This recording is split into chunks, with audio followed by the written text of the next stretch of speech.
The role of morality, concentration, and wisdom in the path of enlightenment. Introduction. The Buddhist path to liberation and enlightenment has often been articulated through the framework of Ola morality or ethical conduct, Samdhi, concentration or meditative absorption, and praj, wisdom or insight.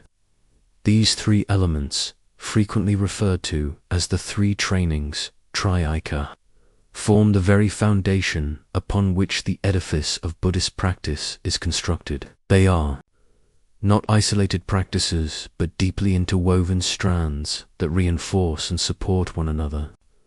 Together, they provide a systematic and holistic path leading from ethical discipline, through meditative cultivation, to the profound realization of ultimate truth.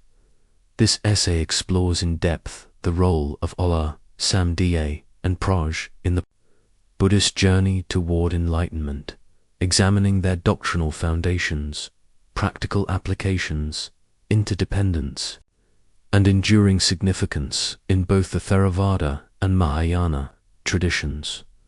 1. The framework of the three trainings, Triyika, in the earliest formulations of Buddhist doctrine. Preserved in the Pali Canon, the Buddha emphasized that his teaching is a path of training leading to the cessation of suffering dukkha. The three trainings, La, Sam, Di, and Praj represent a gradual and integrated method. Allah morality establishes the ethical foundation by restraining harmful actions of body and speech. Samdhi concentration stabilizes and purifies the mind through meditation, cultivating calm and clarity. Praj wisdom penetrates the true nature of reality, leading to liberation from ignorance and craving. The sequence is deliberate. Morality supports concentration. Concentration provides the conditions for wisdom, and wisdom completes the path by uprooting delusion to Ula, the ground of morality. RDE definition and scope. Ula is often translated as morality, ethics, or discipline, but in Buddhism it is not imposed by divine command. Rather, it arises from compassion and the recognition of interdependence. The cultivation of Ela involves living in harmony with oneself and others by refraining from actions rooted in greed, hatred, and delusion. For lay practitioners, this is typically expressed in the 5 precepts: abstaining from killing, abstaining from stealing, abstaining from sexual misconduct, abstaining from false speech, abstaining from intoxicants that cloud the mind. For monks and nuns, Ula expands into a comprehensive monastic code, Vinaya, ensuring the stability of the community and the purity of practice. 2.2 role in the path morality provides the ethical soil in which meditation and wisdom can grow. Without restraint, the mind is agitated by remorse, guilt, or further entanglement in unwholesome actions. Allah is therefore not merely external behavior, but an inner alignment with compassion, kindness, and mindfulness. In Mahayana Buddhism, Allah expands to include the Bodhisattva vows, where morality is guided by the principle of universal compassion and the aspiration to liberate all beings. 3. Samdhi, the discipline of concentration. Sendai, definition and Stagasamdhi, refers to the stabilization and unification of the mind. A concentrated mind becomes pliable, luminous, and free from distraction, enabling profound insight. The cultivation of Samdhi begins with Wamartha, calm, abiding meditation, which develops sustained attention and tranquility. The Pali Canon describes stages of meditative absorption, known as the jhanas. The first jhana arises with rapture and applied thought. The second jhana deepens into joy and inner stillness. The third jhana brings equanimity and mindfulness. The fourth jhana culminates in profound peace, beyond pleasure and pain. 3.2 Function in the path Samadhi serves as the bridge between morality and wisdom.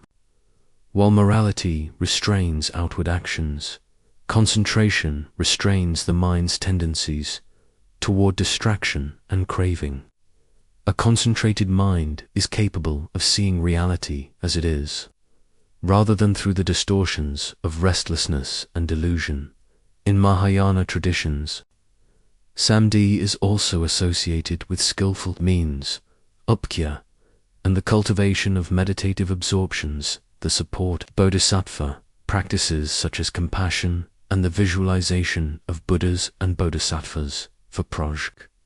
The culmination in wisdom, siddhani, nature of prajna or wisdom, is the direct insight into the true nature of phenomena. It is not intellectual knowledge, but experiential realization. In early Buddhism, this means perceiving the three marks of existence: impermanence, anicca, suffering, dukkha, and non-self, anat. Realization of these truths leads to dispassion and liberation. In Mahayana thought, prajna deepens into the understanding of naya, emptiness, that all phenomena are empty of inherent existence and arise interdependently, far from nihilism. This insight frees the mind from attachment and opens the door to boundless compassion. 4. To roll in. Liberation prajna uproots the fundamental ignorance that binds beings in samsara. Without wisdom, morality may degenerate into ritualism and concentration into mere absorption.